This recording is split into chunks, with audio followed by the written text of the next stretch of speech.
Hindi porket lalaki hindi na nasasaktan kapag iniwan. Oo, lalaki sila, kilala natin silang malakas. Bihira tayong makakita ng lalaking umiiyak. Pero hindi porket lalaki sila, isipin natin na pag iniwan natin sila, okay lang sa kanila. Lalaki nga sila ayaw nilang nakikita ng iba na mahina sila.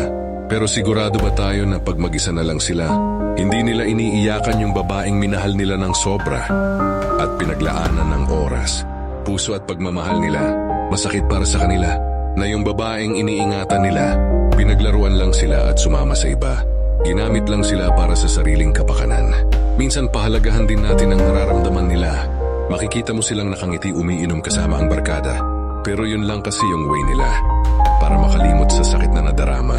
May puso din silang nasasaktan, may ego din silang iniingatan, pero hindi porket lalaki sila, okay lang na sila ay saktan.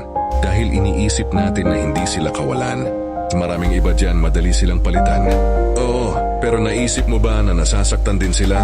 Kapag naiisip nila yung masasayang alaala nung magkasama pa kayong dalawa, tapos nadudurog ang puso nila ngayon?